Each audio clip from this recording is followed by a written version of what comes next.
혹시 당신도 교회에서 성령 충만 받으세요라는 말만 수없이 들었지만 정작 어떻게 받는지는 아무도 알려주지 않아 답답했던 적 있는가?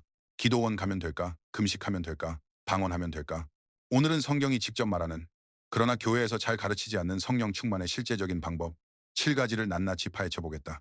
이것은 신비한 체험이 아니라 당신이 오늘 당장 실천할 수 있는 구체적인 방법이다. 많은 사람들이 착각한다. 성령 충만을 한번 받으면 평생 간다고. 하지만 에베소서 5장 18절을 보라.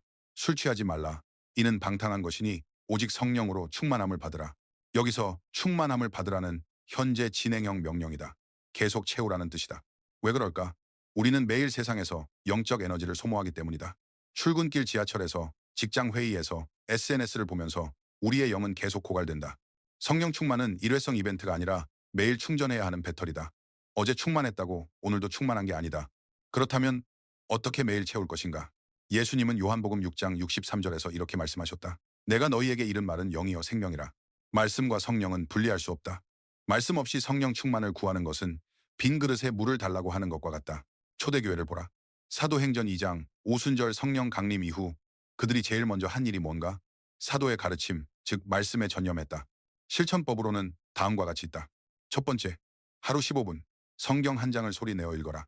두 번째, 읽으면서 이 말씀이 오늘 내 삶에 어떻게 적용되는가 질문하라. 세 번째, 핸드폰 잠금 화면을 그날 읽은 말씀 구절로 바꿔라. 말씀이 당신의 생각을 채울 때 성령이 당신의 영을 채운다. 아무리 수도꼭지를 틀어도 물이 안 나온다면 파이프가 막힌 것이다. 요한 1서 1장 9절. 만일 우리가 우리 죄를 자백하면 그는 미쁘시고 의로우사 우리 죄를 사하시며 모든 불의에서 우리를 깨끗하게 하실 것이요. 성령 충만이 안 된다고? 당신 안에 숨겨둔 죄가 있는지 점검하라. 그 죄가 뭔지 이미 알고 있을 것이다. 스마트폰 속 지워야 할 사진들, 직장에서 한 작은 거짓말, 부모님께 퍼부은 화, 용서하지 않은 그 사람. 다윗의 고백을 보라. 시편 51편. 하나님이여, 내 속에 정한 마음을 창조하시고 내 안에 정직한 영을 새롭게 하소서. 주의 구원의 즐거움을 내게 회복시켜 주시고 자원하는 심령을 주사 나를 붙드소서. 다윗은 밧세바 사건 후 성령이 떠날까 두려워 통곡하며 죄를 자백했다. 실천법으로는 다음과 같다. 첫 번째, 오늘 밤 5분만 시간 내어 하나님께 제 안의 죄를 보여주세요 라고 기도하라. 두 번째, 떠오르는 것이 있으면 구체적으로 자백하라. 세 번째, 주님, 이것을 끊을 힘을 주세요 라고 구하라. 사도행전 5장 32절. 우리는 이 일의 증인이요 하나님이 자기에게 순종하는 자들에게 주신 성령도 그러하니라. 보이는가? 성령은 순종하는 자들에게 주신다. 많은 사람이 기도원에서 울부짖으며 성령 충만을 구한다. 하지만 집에 돌아가서는 부모님께 대드는 것을 멈추지 않는다. 직장에서 거짓말하는 것을 계속한다. 헌금은 아까워한다. 이것은 마치 다이어트 하겠다고 결심하면서 치킨을 먹는 것과 같다. 예수님의 말씀 요한복음 14, 20일. 나의 계명을 지키는 자라야 나를 사랑하는 자니 나를 사랑하는 자는 내 아버지께 사랑을 받을 것이요. 나도 그를 사랑하여 그에게 나를 나타내리라. 순종하지 않으면서 성령의 임재를 구하는 것은 모순이다. 질문. 하나님이 당신에게 하라고 하신 것. 하지만 당신이 계속 미루고 있는 것이 뭔가? 끊으라고 하신 그 관계? 시작하라고 하신 그 헌신? 용서하라고 하신 그 사람? 오늘 딱 하나만 순종하라. 그것이 성령 충만으로 가는 문이다. 데살로니가 전서 5장 17절. 쉬지 말고 기도하라. 많은 사람이 착각한다. 기도를 특별한 시간으로만 생각한다. 새벽 기도, 철야 기도. 물론 그것도 중요하다. 하지만 성령 충만의 비밀은 끊임없는 대화에 있다. 예수님을 보라. 그는 새벽에도 기도하셨지만 걸으면서도 식사하면서도 가르치시기 전에도 기도하셨다. 실천법, 호흡 기도. 출근길에 주님, 오늘 하루를 인도하소서. 회의 전에 주님, 지혜를 주소서. 화날 때 주님, 이 감정을 다스려 주소서. 잠들기 전 주님, 오늘 하루 감사합니다. 기도는 특별한 언어가 아니다. 하나님과의 자연스러운 대화다. 당신이 하루 종일 하나님과 대화할 때 당신의 영은 자연스럽게 성령으로 충만해진다. 에베소서 5장 18, 19절을 다시 보라.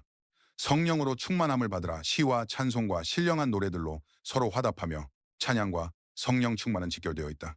사울 왕이 악령에 시달릴 때 다윗이 한 일이 뭔가? 수금을 타며 찬양했다. 그러자 악령이 떠났다.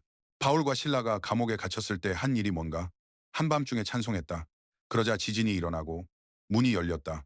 찬양은 단순히 분위기를 띄우는 도구가 아니다. 영적 전쟁의 무기다. 실천법. 출근길에 찬양 들어라. 뉴스 대신 우울할 때 찬양하라. 멍 때리지 말고 샤워하면서 찬양하라. 혼자서도. 당신의 입에서 찬양이 나올 때 하나님의 임재가 그곳에 임한다. 마지막으로 가장 중요한 것. 갈라디아서 5장 22, 23절. 오직 성령의 열매는 사랑과 희락과 화평과 오래 참음과 자비와 양선과 충성과 온유와 절제니 당신이 성령 충만한지 아닌지 어떻게 아는가? 방언으로? 예언으로? 은사로? 아니다. 열매로 안다. 당신이 요즘 더 짜증이 많아졌는가?